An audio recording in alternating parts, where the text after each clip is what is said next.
Hello there, Trailblazers fans. Welcome into another episode of the 1977 podcast, a podcast named in honor of that famous 1977 World Championship team, where no episode will go over 19 minutes and 77 seconds long. I'm your host, Chris Burkhardt. You can follow me over at Chris J. Burkhardt on X or Twitter, whichever you want to call it. And new this year as well, be sure to tune in to Rip City Radio 620 and listen to me on Blazers Game Day 2 hours before tip-off every single Blazers game.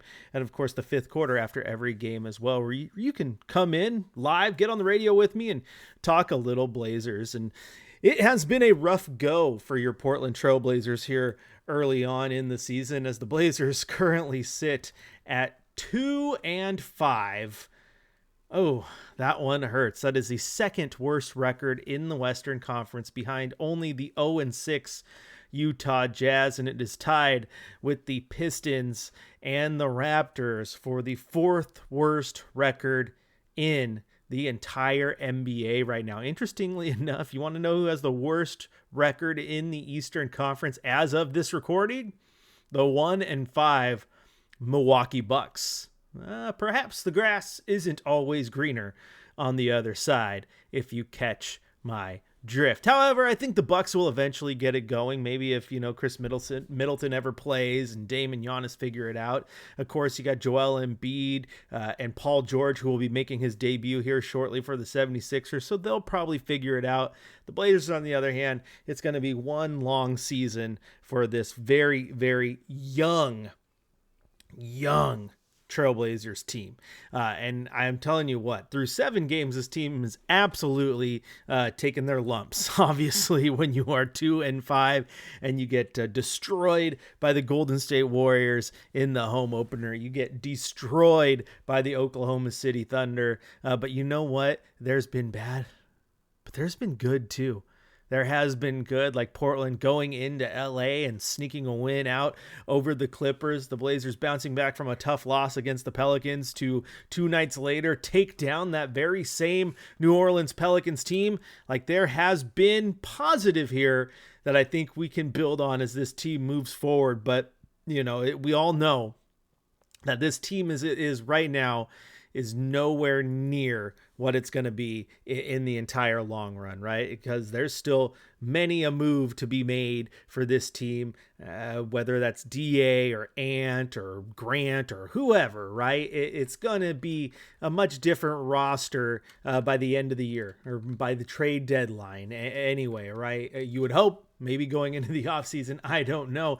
But I would hope some things start going so that you can start getting some of your young players in there. And I'll tell you what, man, the young players have been the absolute highlight of this 7 games to start the season. Hopefully you're listening to this, getting ready for the Blazers taking on the Pelicans today. As you listen to this recording, a team that they have beat once, so maybe they can get another win here on the road. First game of a 3-game road trip that sees them go to New Orleans, San Antonio, and Minnesota. But I'm telling you what, man, the young guys have been the highlight of this team.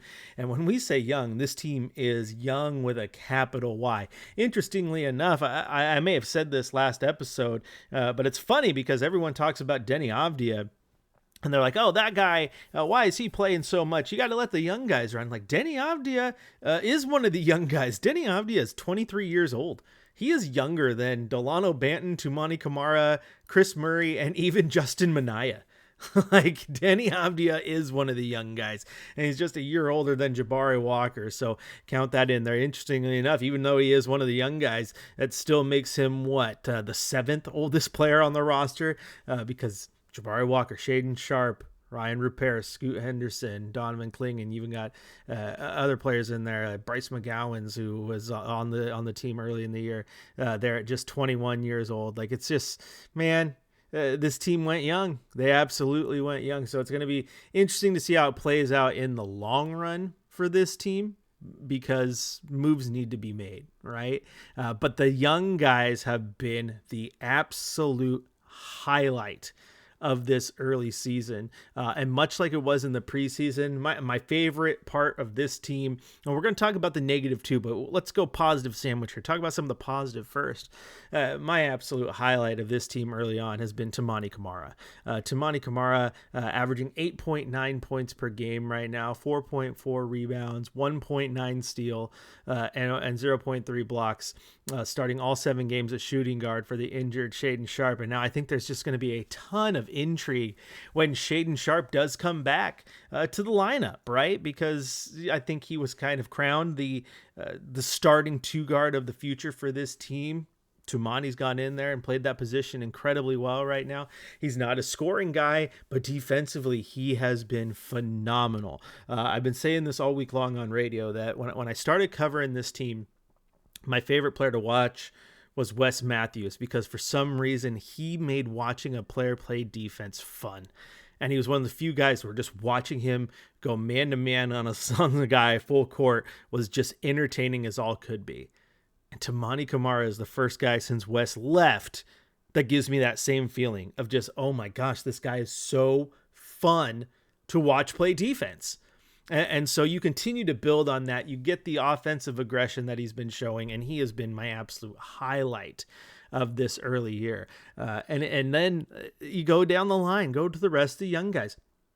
How can you not watch Rayan Rupert and not be excited with what you've seen, especially the last 2 games against some very good teams in Phoenix and Oklahoma City and the Clippers, right? Like, he played meaningful minutes in some of those games and has just been so good with the minutes that he's been given. You look at the Oklahoma City game, right? Yeah, Oklahoma City went out to a big lead and they got the big win in that one, but Rayan Rupert played 23 minutes, had 14 points, right? 2 rebounds. He was everywhere you needed him to be defensively.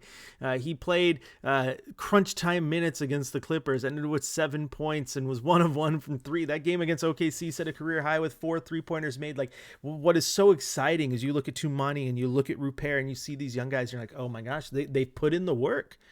They've absolutely put in the work. They're doing what you need them to do to get better. What else could you want besides wins? Obviously, you want wins, but the young guys showing their progression, showing that they have put in all that offseason work is so nice to see. It really, truly is. And perhaps I'm just trying to find what positives we can find in what might be a very rough season. As I already alluded to, the 4th worst record in the NBA as of this recording, 2nd worst in the West, 2-7. Not a great way to start the season, but they do have an absolute gauntlet to go through at the start, and that's just kind of being nice. As I said earlier, this 3-game road trip, their first real road trip, the first one didn't count. I mean, a Sacramento LA 2-for really isn't a road trip. This one sees them, though, going to New Orleans, San Antonio, and Minnesota. Then they come back for a game against Memphis. Then they have Minnesota twice in a row again on November 12th and November 13th, two nights in a row there. Then they get what would be considered, perhaps, air quotes, a weaker opponent in the Atlanta Hawks. And then they get OKC again, Houston twice in a row on the road, another trip to Memphis now. Oh, and then the Pacers, and then the Kings come here, and Dallas. And it's just a gauntlet for this team out of the gate, man. So where you find these wins, like the 2 that they grabbed, and then the individual wins where this team is just, I think, playing very, very well. The young guys, it's so exciting to see, right? Do you want to see wins? Absolutely, you want to see wins. But when you see the young guys play like this, it's definitely a breath of fresh air. Another young guy that I definitely also think deserves to get a little bit of a shout out here is Scoot Henderson. If you guys have been listening, I talked about him after the preseason game. Not impressed. Not impressed after the preseason. He just looked lethargic, did not look locked in. Everything looked like he was just meh, right? But here comes the regular season. And while, yes, he has had his ups and downs, when he's up, he's up. And he does look like he's starting to maybe turn that corner and get the things that he needs to do to be a viable point guard in the NBA. Okay, 13.3 points right now, 3.1 rebounds, 4.9 assists through 7 games for the Blazers, on par with his last year's averages. And keep in mind, he did not look good out of the gate last year. And right now he's doing it in that backup point guard role, and hopefully continues to learn, get better, right? That's what you want him to do. And what I've seen from him over the last handful of games is just a little bit better play recognition, right? Being a little bit smarter with his passes, smarter with his drives, smarter with his shots, and that's what you want to see in the long run. I think the three-point shot will eventually get there. That's obviously not his game, right? But everything else, pretty good. And what I think is unfortunate for Scoot Henderson is I think that if you took just about any other point guard, right, and looked at their second year numbers and you're like, okay, 2 years in now, not even a full season in game wise, he's only played now 69 nice career games. And he's sitting there at 13.3 points this year, 5 assists. Like by most metrics, you're like, okay, this guard's looking pretty good. Now, of course, you got the Jaws and the Dames who just bounce on the scene and are just absolutely phenomenal, right? But the difference between all the other guards that you say, okay, well, by both metrics, he'd be good, is that they weren't all the number 3 overall pick, right? And so he has the weight of being the number 3 overall pick, the weight of being the guy that comes into, air quotes, fill in for Damian Lillard, right? And it's going to be tough. It's going to be tough. I mean, you look at like Shai Gilgeous-Alexander, right? Who is one of the best players in the league.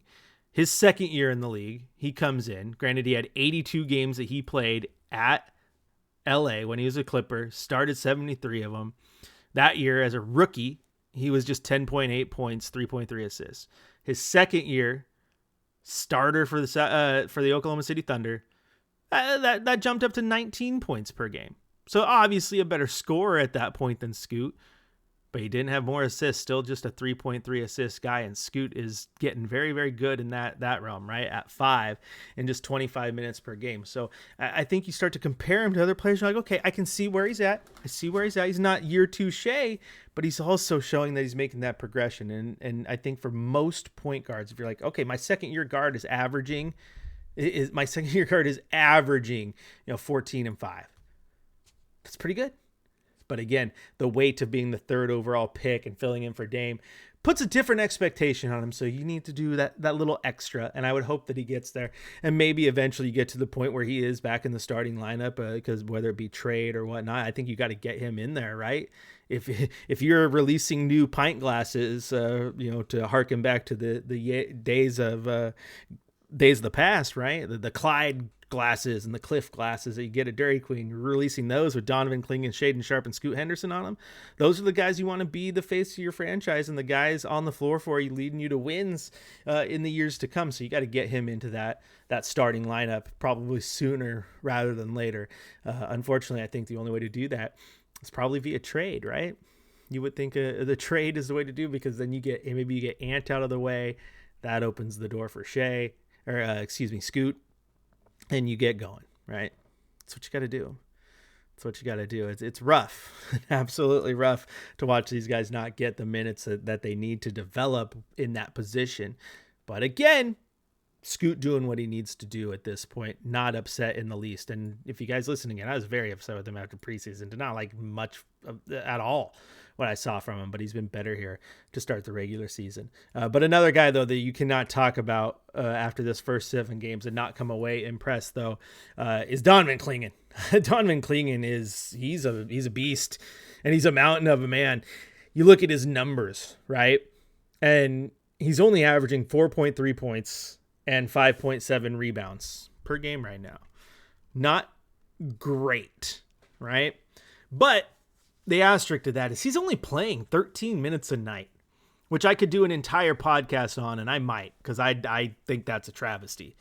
I don't care about the lineups that they're facing. I don't care that OKC went small. I don't care that the Phoenix Suns are riddled with stars. I don't care. He's the number 7th overall pick that you want to be the face of your franchise moving forward and a building block. Get him on the floor. Get him developed. Oh, well, if you put him in against that lineup, it would show his weaknesses. Okay, good. Find your weaknesses so you can fix them. Develop. You do not develop by sitting on the bench. Get him on the floor.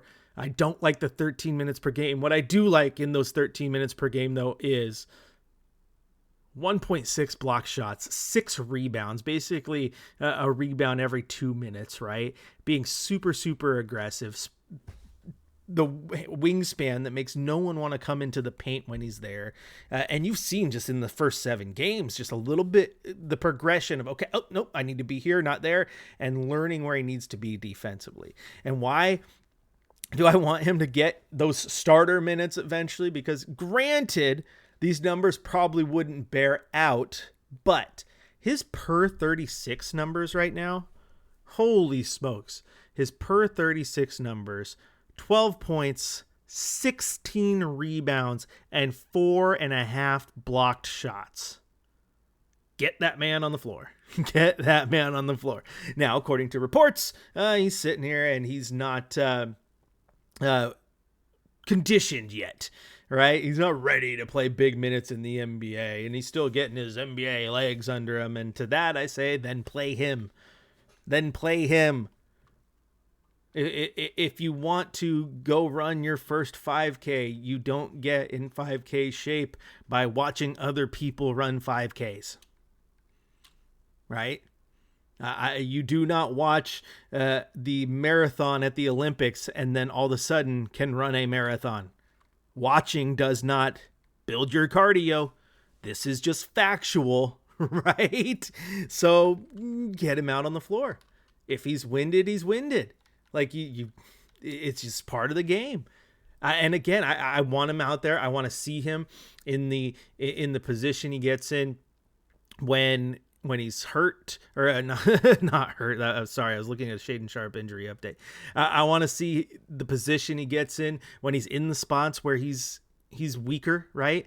Like against OKC, they would have forced him out of the paint a lot and outside guarding the 3-point line. Obviously not his strength. But how does he look when he's put in that position? How does he learn when he's in that position, right? These things matter. And those are things that I would like to see in the long run. Absolutely like to see in the long run. So the only way to get him better is to get him on the court. And I think that's absolutely crucial to the things that you could do moving forward. Now, speaking of the young guys, I said I was looking at a Shaedon Sharpe injury report for a second to give you guys updates is what I wanted. Is everyone has been asking about Shea, right? And when is he going to come back? Well, he was originally injured, obviously at camp. That was when he tore the labrum. The report came out October 5th that he'd be out 4 to 6 weeks with a shoulder injury. Now, all indications we've been getting is that Shaedon Sharpe is definitely on track. As of right now, there have been no setbacks or anything. There has been some video surfacing from practice of him shooting, which again, getting that arm up above your head when you have that shoulder injury is very, very hard to do. Speaking from experience, having torn muscles in my shoulder as well, and have multiple dislocations and subluxations over my life, it's not a fun experience. But it does look like things are progressing well. So keep that timeline in mind. October 5th was when that news was announced. That was now 4 weeks ago. So we're right at the beginning of that. And you put that 6-week number at November 16th. And again, everything that I've heard and talked about, I think that November 17th matchup against the Atlanta Hawks is definitely one, if you're a Blazer fan, I'd want to circle, because that could be the one that he comes back. That's the end of that six-week window. It gives them that little bit of a break too. I mean, they play the Timberwolves on November 13th. So then you have that 4-day break before that Sunday early afternoon matchup against the Hawks. I think that makes a ton of sense. And then, you see how he fits before you go on the road, right? For a long road trip, gets you at OKC, 2 in Houston, at Memphis, at Indy before returning home against the Kings. So I think November 17th, I would definitely circle on my calendar, because if he hasn't returned before then, that one just makes a ton of sense. Absolutely. a ton of sense. All right, that's going to do it for this episode of the 1977. We're running up against the clock here. You guys have been awesome. Please follow me on Twitter and X at Chris J. Burkhardt. Send me your questions and your comments there. It'll be the best way to curate some content for you guys and continue this thing because it's been a ton of fun. Hopefully Blazers get a couple more wins. We have some fun down the line because there's still plenty of season left and plenty to talk about. We'll talk to you on the next one.